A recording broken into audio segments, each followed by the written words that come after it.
Your car pulls up to the front of the mansion, and you tilt your head at the sight of what's in front of the house.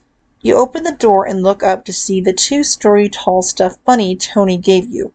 You sigh before closing the car door behind you and walking up to the door and into the house. I'm sorry I'm late. You start as you enter the house, stopping when you see an Iron Man suit sitting on the couch. What is that? You ask, flustered. You're wearing that in the house now? You ask him as he gets up from the couch. What is that, like Mark 15? Yeah, something like that. You know, everybody needs a hobby, says Tony as you sit down on one of the chairs to take off your heels. Oh, and you have to wear your hobby in the living room, you ask as you untie the laces of your heels. Just breaking it in. You know, it's always a little pinchy in the gooey bag at first, so, Tony says, making you chuckle since he shakes his butt in the air. Well, hey, did you see your Christmas present? He asks you. Yes, I did, you answer. I don't know how I could have missed that Christmas present. Is it gonna fit through the door? You ask as you pick up a few pieces of paper from the table next to you. Well, actually, that's a good question. I got a team of guys coming tomorrow. They're gonna blow out that wall. Okay, you say. So, he asks as you feel the cold metal of the suit on your shoulders. Good day, huh? He asks as he starts massaging your shoulders. Ooh, shoulders a little naughty. You moan softly as you feel your muscles relax. Naughty girl, Tony says to you. I don't want to harp on this, but did you like the custom rabbit? He asks. Did I like it? You ask. He takes his hands off of your shoulders. Nailed it, right? Wow, you say as you turn the chair so that you're facing him. I appreciate the thought very much. You smile as you get up from the chair, your hands trailing up his body, your hands trailing up the suit. You lean in close to the mask with a flirty smile on your face.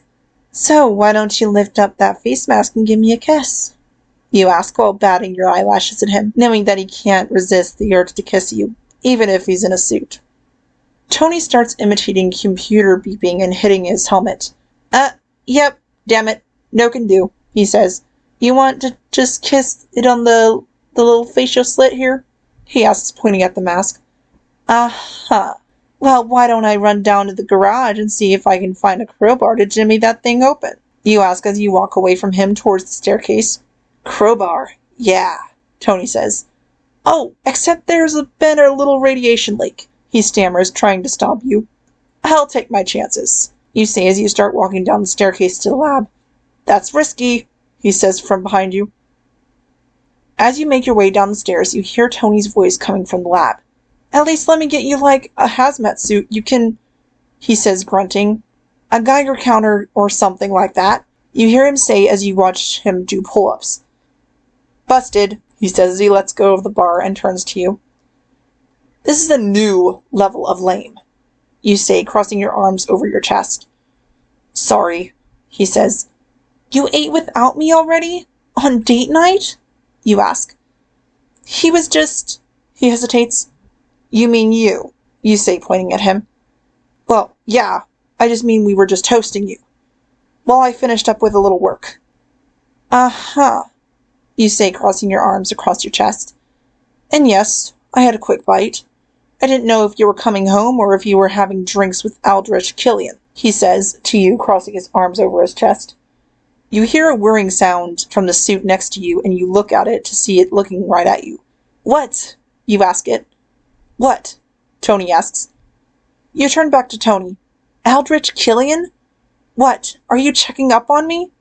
Happy was concerned, he says. No, you're spying on me, you say. I wasn't, he argues, making you roll your eyes.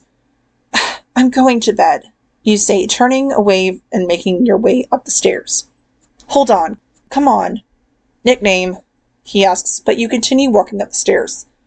Hey, I admit it. My fault, he says, making you turn to him from your spot on the stairs. Sorry. I'm a piping hot mess, he says. It's been going on for a while. You walk down the stairs and into the room again. I haven't said anything. Nothing's been the same since New York, he says. Oh, really? You ask. I didn't notice that at all, you say sarcastically. You experience things and then they're over, and you still can't explain them. Gods? Aliens? Other dimensions? I'm just a man in a can, Tony says. The only reason I haven't cracked up is probably because you moved in, he says as he points at you. Which is great. I love you. I'm lucky, he says. But honey, I can't sleep. You go to bed? I come down here, he says, motioning to the room. I do what I know.